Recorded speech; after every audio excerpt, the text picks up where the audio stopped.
Shalom, selamat pagi Bapak Ibu Saudara yang dikasihi Tuhan Yesus Kristus. Kembali kita berjumpa melalui renungan firman Tuhan yang akan kita baca dan dengarkan bersama hari ini.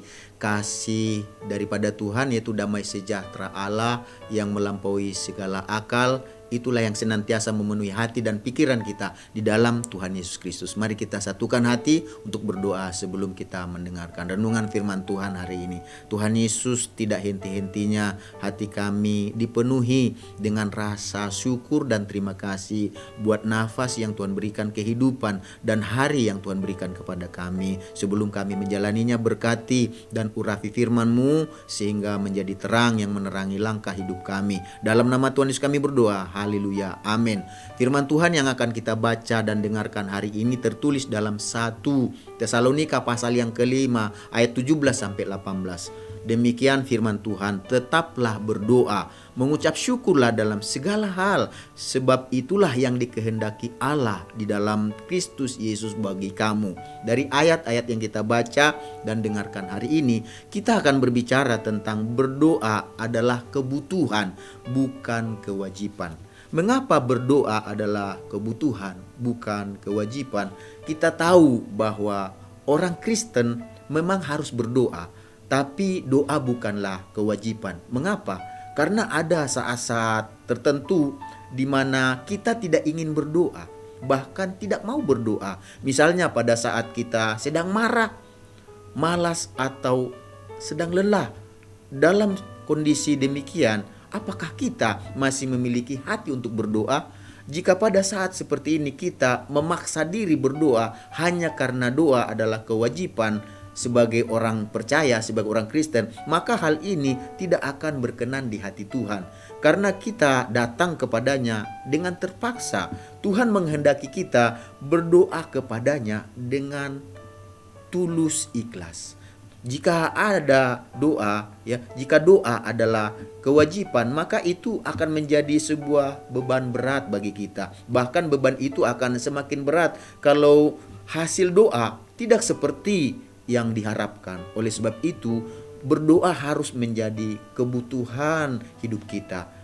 Karena kebutuhan hidup, maka dengan sendirinya kita akan berdoa tanpa merasa terpaksa. Kita berdoa harus dengan hati yang rela dan tulus ikhlas tentunya. Kalau kita menjadikan doa sebagai kebutuhan, maka dalam segala kondisi kita tetap bisa berdoa dan tidak memperhitungkan hasil dari doa itu, karena itu kebutuhan. 1 Tesalonika 5 ayat 17-18 tadi mengingatkan kita harus tetap berdoa dan senantiasa bersyukur dalam segala hal. Artinya bagaimanapun kondisi kita harus berdoa dengan tulus ikhlas, karena ini kebutuhan bukan kewajiban. Mengapa doa harus menjadi kebutuhan? Alasan mengapa doa menjadi kebutuhan menurut 1 Tesalonika pasal 5 ayat yang ke-17-18 tadi adalah yang pertama, karena doa memberi kita kekuatan untuk melawan musuh. Jadi ada musuh yang harus kita lawan, yaitu iblis. Dan untuk mengalahkan dia, kita harus berdoa. Doalah yang menguatkan kita sehingga kita bisa melawan musuh. Jadi mengapa doa adalah kebutuhan? Karena doa memberikan kita kekuatan untuk melawan musuh. Kita adalah manusia yang lemah. Kita tidak mempunyai kekuatan untuk melawan godaan iblis. Kita butuh kekuatan untuk menghadapi berbagai persoalan dalam hidup ini. Kita tidak tahu bagaimana hari esok. Karena itu hendaknya kita ini tetap setia, taat dan tulus datang kepada Tuhan, berdoa kepadanya. Karena setiap hari kita butuh kekuatan darinya. Sebagai contoh di Alkitab seperti Daniel, ia selalu menyediakan waktu berdoa, datang kepada Tuhan. Dia berdoa 3 kali sehari, baik itu ada kesulitan maupun tidak. Karena doa merupakan kebutuhan di dalam kehidupannya. Seperti itulah yang tertulis dalam Daniel 6 ayat yang ke-11. Demi didengar Daniel bahwa surat perintah itu telah dibuat, pergilah ia ke rumahnya.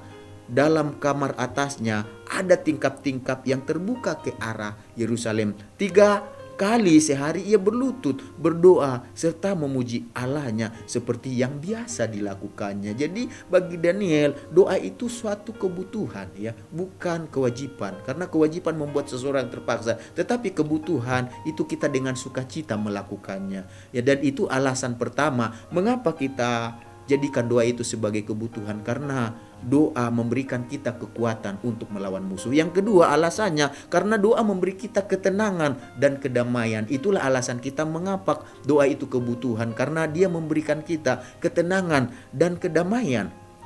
Kalau kita baca di Alkitab kisah kehidupan Hana, kita dapat melihat bahwa kuasa doa memberikan kedamaian dan ketenangan dalam jiwa, karena ia tidak dapat melahirkan anak ya.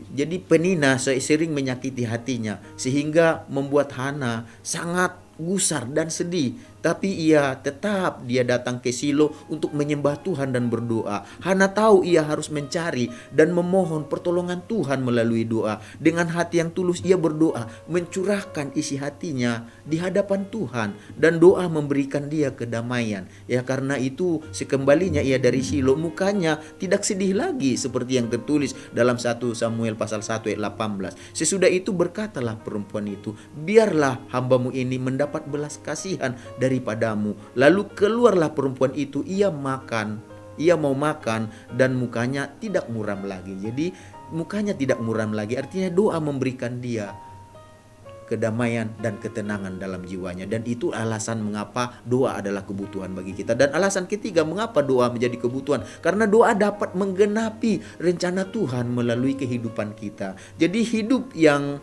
Tuhan berikan kepada kita adalah hidup yang penuh dengan rencana Tuhan.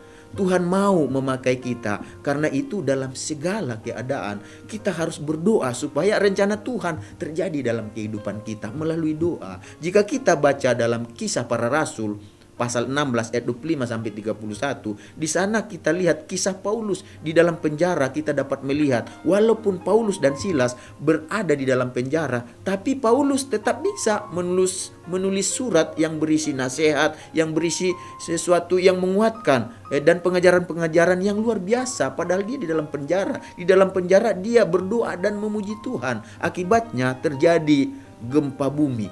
Semua pintu penjara terbuka dan belenggu-belenggu terbuka. Bahkan kepala penjara terkejut dan menghunus pedangnya hendak bunuh diri. Karena apa? Karena ia mengira bahwa orang-orang hukuman itu telah kabur. Tetapi saat itu Paulus menasihatinya. Paulus berkata, jangan celakakan dirimu, sebab kami semuanya masih ada di sini.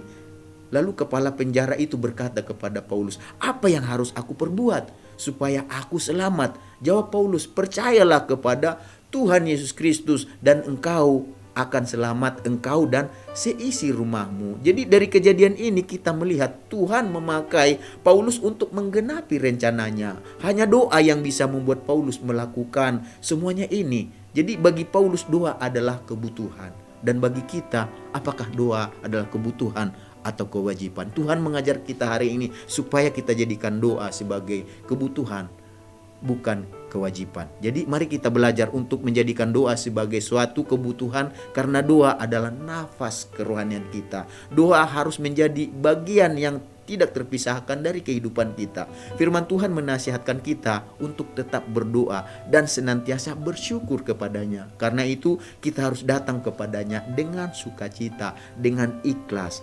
Tuhan Yesus memberkati kita semuanya. Mari kita sama-sama berdoa. Tuhan Yesus, kami mengucap syukur buat kebenaran firman-Mu yang mengajar kami supaya kami tidak menjadikan doa sebagai kewajiban, tetapi sebagai kebutuhan dalam kehidupan kami. Sama seperti kami untuk hidup butuh nafas, butuh kehidupan. Demikian juga dalam kerohanian kami butuh nafas, yaitu doa. Tuhan, biarlah doa itu bukan paksaan, tetapi suatu kebutuhan bagi kehidupan kami. Berkati kami sepanjang hari ini Tuhan, jadikan kami menjadi pelaku firman-Mu, karena dengan melakukan firman-Mu segala janji Tuhan yang dinyatakan melalui firman-Mu, janji terbaik akan menjadi bagian kami dalam menjalani sepanjang hari ini. Dalam nama Tuhan Yesus kami berdoa. Haleluya. Amin. Selamat beraktivitas. Tuhan Yesus memberkati kita semuanya.